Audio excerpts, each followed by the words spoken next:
రేపే భీష్మ ఏకాదశి. భీష్మ ఏకాదశిని జయ ఏకాదశి అని కూడా అంటారు. ఈరోజు మీరు ఏమీ చేయకపోయినా సరే పొరపాటున కూడా ఈ కూరను అస్సలు తినకూడదు. తెలియక తిన్నట్లయితే ఇంటికి పరమదరిద్రం కలుగుతుంది. జీవితంలో అడక్క తినే స్థితికి వెళ్తారని మన పెద్దలు చెప్తున్నారు. మరి అత్యంత పవిత్రమైన భీష్మ ఏకాదశి రోజు తినకూడని ఆ కూర ఏంటో ఇప్పుడు ఈ వీడియోలో మనం తెలుసుకుందాం. వీడియోని ఎక్కడ స్కిప్ చేయకుండా పూర్తిగా చూడండి. అప్పుడే మీకు చక్కగా అర్థమవుతుంది. ఇలాంటి పవిత్రమైన రోజు భీష్మాచార్యుల వారి జన్మరహస్యం వింటే జన్మల పాపాలు తొలగిపోయి సకల శుభాలు కలుగుతాయి. పూర్వం హస్తినాపురాన్ని చంద్రవంశపు రాజైన శంతన మహారాజు పరిపాలిస్తూ ఉండేవాడు. ఒకరోజు శంతన మహారాజు గంగానది ఒడ్డుకు వెళ్ళాడు. అక్కడ అతనికి ఒక అమ్మాయి కనిపించింది. ఆమె అందాన్ని చూసి శంతన మహారాజుకు ఆమెపై ప్రేమ కలిగింది. శంతన మహారాజు ఆమె దగ్గరికి వెళ్ళి నన్ను పెళ్లి చేసుకుంటావా అని అడుగుతాడు. దానికామె నేనెవరో తెలుసా అని అడుగుతుంది. దానికి శంతన మహారాజు నీవు ఎవరైనా సరే నిన్ను వివాహమాడుతాను, నా రాజ్యం, నా డబ్బు, నా ప్రాణం సర్వస్వం నీకు ఇస్తానని బ్రతిమిలాడాడు. దానికి ఆ అమ్మాయి మహారాజుతో ఇలా అంటుంది, మీ కోరిక ప్రకారమే మిమ్మల్ని వివాహం చేసుకుంటాను. కానీ నన్ను ఎప్పటికీ నువ్వు ఎవరు అని, ఎక్కడి నుండి వచ్చావని, ఇలా ఎందుకు చేస్తున్నావని ప్రశ్నించకూడదు. అలా ఒప్పుకుంటే ఇప్పుడే పెళ్లి చేసుకుందాం అని అంటుంది. దానికి శంతన మహారాజు సరేనని ఒప్పుకొని వివాహం చేసుకుంటారు. ఆ అమ్మాయి గంగాదేవి. పెళ్లి జరిగాక గంగాదేవిపై రాజుకి మరింత ప్రేమ కలిగింది. వారిద్దరికీ చాలామంది పిల్లలు పుట్టారు. అయితే పుట్టిన ప్రతి బిడ్డను ఆమె గంగానదిలో వదిలివేసేది. ఆవిడ ప్రవర్తన చూసి శంతన మహారాజుకి దుఃఖం కలిగినా ఇచ్చిన మాట ప్రకారం ఆమెను ఏమీ అనలేదు. ఆ విధంగా 7 కొడుకులు పుట్టారు. ఆ 7 గంగానదిలో కలిసిపోయారు. చివరకు 8వ బిడ్డ పుట్టింది. ఆ పిల్లవాణ్ణి కూడా గంగలో పడవేయబోతుంటే శంతనుడు ఇక సహించలేక నీవు తల్లివి కదా, ఎందుకింత పాపం చేస్తున్నావు అని అడిగాడు. వెంటనే ఆమె, మహారాజా, మీరు మర్చిపోయినట్లున్నారు. నన్ను మీరు ప్రశ్నించకూడదు. అలా అని నాకు గతంలో మాట ఇచ్చారు. నన్ను ప్రశ్నించారు కాబట్టి నేనిక్కడ ఉండను. ఈ 8వ పిల్లవాణ్ణి నేను చంపను. నేనెవరో మీకు తెలియదు కాబట్టి చెబుతున్నాను. మునులు మహర్షులు నిత్యం పూజించే గంగానదికి అధిదేవతను నేనే. పూర్వం ఒకప్పుడు అష్టవసువులు తమ భార్యలను వెంటబెట్టుకుని వశిష్ఠ మహాముని ఆశ్రమం ప్రాంతానికి విహారానికి వెళ్లారు. అక్కడ వారికి నందిని అనే ఆవు కనిపించింది. అది వశిష్ఠుల వారి పాడి ఆవు. అది చాలా అందంగా ఉంది. అష్టవసువుల భార్యలు ఆ గోవును చూసి చాలా ఆనందపడ్డారు. అందులో ఒక ఆమె ఆ ఆవు తనకు కావాలని తన భర్తను అడిగింది. దానికి భర్త, ఆ ఆవు వశిష్ఠ మహామునిది. మనం ఆ ఆవును తీసుకువెళ్తే ఆయన కోపానికి గురి కావలసి ఉంటుంది, వద్దు అని చెప్పాడు. ఎంత చెప్పినా ఆ భార్య వినలేదు. చివరకు సరేనని 8 మంది వసువులు కలిసి ఆ ఆవును దూడతో సహా తోలుకుపోయారు. వశిష్ఠ మహాముని ఈ సంగతి తెలుసుకుని కోపంతో మీరంతా మానవులై పుట్టండి అని శపించాడు. ఇది తెలిసి అష్టవసువులు పరుగున వచ్చి ఆవును దూడను అప్పగించారు. క్షమించమని వేడుకొని శాపాన్ని వెనక్కి తీసుకోమన్నారు. కాని వశిష్ఠ మహాముని, నా శాపానికి తిరుగులేదు. నా ఆవును తోలుకుపోయిన వసువు మాత్రం భూలోకంలో మహావైభవంగా చాలా కాలం జీవిస్తాడు. తక్కిన 7 భూలోకంలో పుట్టిన వెంటనే మరణించి శాప విముక్తులవుతారు. ఇంతకంటే నేను చేయగలిగింది ఏమీ లేదు అని చెప్పాడు. ఆ తర్వాత ఆ వసువులే నా దగ్గరికి వచ్చి, గంగా భవాని, నువ్వే మాకు తల్లివి. మా కోసం నీవు భూలోకానికి వెళ్ళు. అక్కడ ఒక పునీతుణ్ణి వివాహమాడు. మేము నీ పుణ్యగర్భాన జన్మిస్తాం. మేము పుట్టిన వెంటనే గంగలో విడిచిపెట్టు తల్లి. అప్పుడు మాకు త్వరగా శాప విమోచనమవుతుంది అని మొరపెట్టుకున్నారు. అందుకే నేను భూలోకానికి వచ్చి మిమ్మల్ని వివాహమాడాను. అష్టవసువులే మనకు జన్మించారు. ఈ చివరి సంతానాన్ని నేను కొంతకాలం పెంచి నీకు అప్పగిస్తాను అని చెప్పి వెళ్ళిపోయింది గంగ. ఆ పిల్లవాడే దేవవ్రతుడు. అతను వశిష్ఠ మహాముని వద్ద వేదాంగాలు చదువుకున్నాడు. శుక్రాచార్యుల వద్ద శాస్త్రాలు నేర్చుకున్నాడు. విలువిద్యలో ఆరితేరాడు. రాజనీతి కోవిదుడు. ఆ దేవవ్రతుడే భీష్ముడు. ఇదే భీష్మాచార్యుల వారి జన్మరహస్యం. ప్రతి సంవత్సరం మాఘశుద్ధ ఏకాదశిని భీష్మ ఏకాదశి అని అంటారు. భీష్మ ఏకాదశిని జయ ఏకాదశి అని కూడా అంటారు. భీష్మాచార్యుల వారు దక్షిణాయనంలో అంపశయ మీద పడిన ఉత్తరాయణ పుణ్యకాలం వరకు ఆగి ఇహలోకంలో జీవి అనుభవించవలసిన శిక్షను తనకు తానుగా విధించుకుని ఆ విష్ణు స్వరూపుణ్ణి సహస్రనామాలతో స్తుతిస్తూ తన తండ్రి తనకిచ్చిన వరప్రభావంతో సాక్షాత్తు శ్రీకృష్ణుని సమక్షంలో స్వచ్ఛందంగా శరీరాన్ని విడిచి పరమాత్మలో ఐక్యమై మోక్షసిద్ధి పొందాడు. భీష్ముడు మాఘమాసం శుక్ల అష్టమి రోజు రోహిణీ నక్షత్రంలో సూర్యభగవానుడు నడినెత్తి మీద ప్రకాశిస్తూ ఉండగా అభిజిత్ లగ్నంలో ఆయన ప్రాణవాయువును ఆపుకొని పరమాత్మలో ఐక్యమైన ఆదర్శమైన పుణ్యపురుషుడు భీష్మ పితామహులు. అలాంటి మహాభక్తుని జ్ఞాపకార్థం శ్రీకృష్ణ పరమాత్మ భీష్మాచార్యుల వారి పేరిట వరంగా ఒక ఏకాదశిని కేటాయించి దానికి భీష్మ ఏకాదశి అని పేరు పెట్టారు.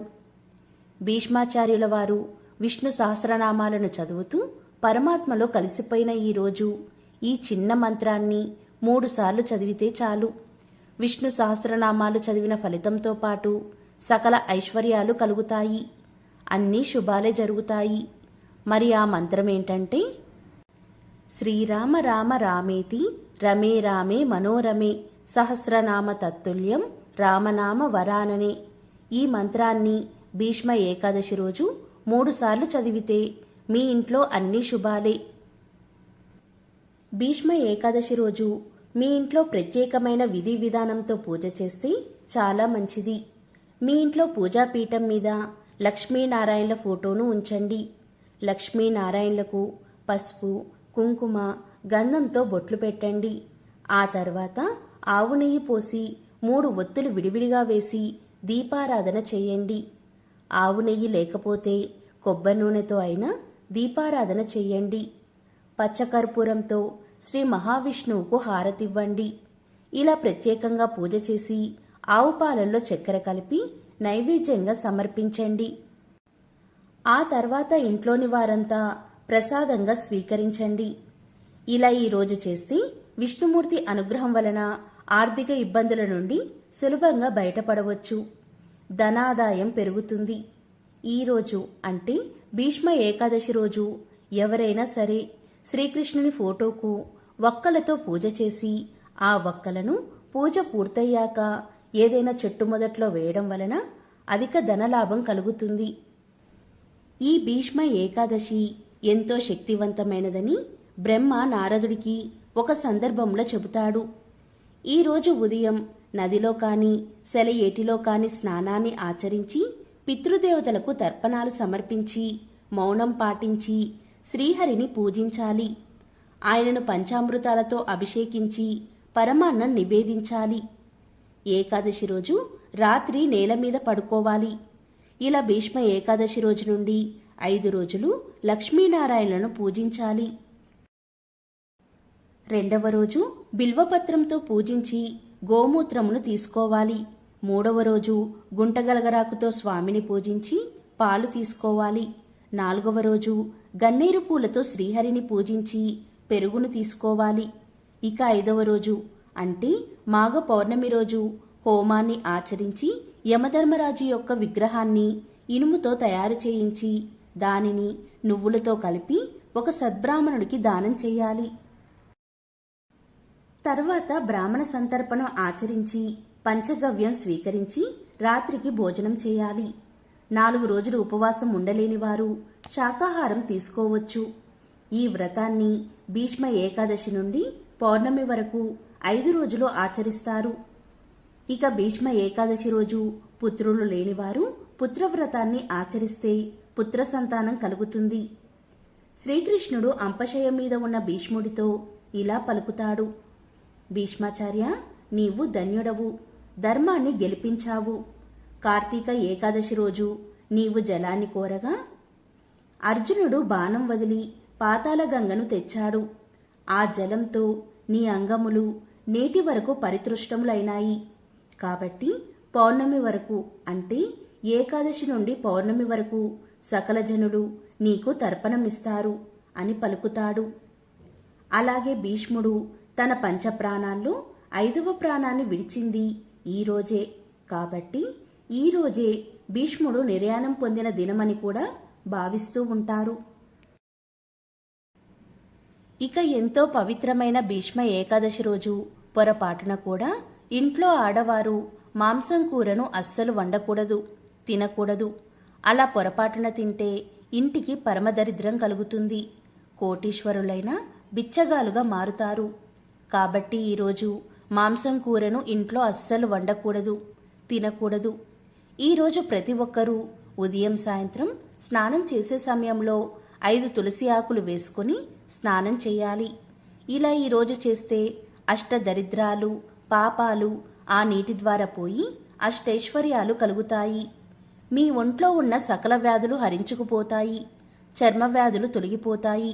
దేహం పరిశుద్ధమై నూతన శక్తి వస్తుంది. దాంతో మీరు సాధించాలనుకున్నది తప్పకుండా సాధిస్తారు. ఇక తులసి మొక్క మన ఆరోగ్యానికి చేసే మేలు అంతా ఇంతా కాదు. తులసి ఆకులను ఉదయం లేవగానే పరిగడుపున సేవిస్తే చాలా మంచిది. చిన్నపిల్లలు 7 ఆకులు, పెద్దవారు 25 ఆకులు తినాలి. ఇలా చేస్తే మనిషి పరిపూర్ణ ఆరోగ్యంతో ఉండడంతో పాటు అందంగా మారుతారు. ఎవరైతే ప్రతిరోజు స్పూన్ తులసి రసాన్ని గ్లాసుడు మంచినీటిలో కలిపి పరిగడుపున తాగుతారో వారికి జ్ఞాపక శక్తి వృద్ధి అవుతుంది. శరీరం దృఢంగా మారుతుంది. తేజస్సు పెరుగుతుంది. అంటువ్యాధులు ప్రబలినప్పుడు ఇంట్లో వారందరూ ప్రతిరోజు స్పూన్ తులసి రసాన్ని పరిగడుపున నీటిలో కలిపి తాగుతుంటే ఆ అంటువ్యాధులు ఇంటి దరిదాపుల్లో కూడా రాలేవు. ఈ విషయం వింటే ఖచ్చితంగా మీరు ఆశ్చర్యపోతారు. మీరు తాగే నీరు మంచినీరుగా మారాలంటే మీ ఇంట్లో బిందెలో తులసి దళాలు వేసి 12 గంటలు ఉంచితే అపరిశుద్ధ జలం కూడా త్రాగునీటిగా మారుతాయి. అంటే ఎలాంటి జలాన్నైనా తులసి దళాలు శుద్ధి చేస్తాయి. కొంతమంది పిల్లలకు మానసిక ఎదుగుదల ఉండదు. అలాంటి పిల్లలకు తులసి రసంలో తేనె కలిపి ఇస్తుంటే 15 రోజుల్లో మంచి ఫలితాన్ని మీరే చూస్తారు. ఈ రోజుల్లో చాలామంది మానసిక ఒత్తిడికి గురవుతున్నారు. ప్రతిరోజు స్పూన్ తులసి రసం లేదా 10 తులసి ఆకులను నమిలి తింటుంటే మానసిక ఒత్తిడి పోయి చక్కటి ఆలోచనలు వస్తాయి. క్షణికావేశాలు తగ్గుతాయి. మెడనొప్పి వచ్చినప్పుడు 10 తులసి దళాలలో 2 మిరియాలు కలిపి నమిలి మింగితే వెంటనే మంచి గుణం కనిపిస్తుంది. తులసి మొక్క మన ఇంట్లో ఉంటే 24 గంటలు ప్రాణవాయువును విడుదల చేస్తూ ఉంటాయి. ఇది ఆధునిక శాస్త్రవేత్తలు కూడా ఒప్పుకున్న సత్యం. అలానే తులసి రసాన్ని చర్మానికి రాసుకుంటే దోమలు కుట్టవు. ఆయుర్వేదం ఇలా చెబుతుంది: చనిపోయిన శరీరాన్ని తులసి వనంలో ఉంచితే ఎన్ని రోజులైనా కుళ్ళదు అని ఆయుర్వేదం చెబుతుంది. తులసి మొక్కలను మన ఇంటి ఆవరణలో పెంచితే తేళ్లు, పాములు ఆ సమీపానికి రావు.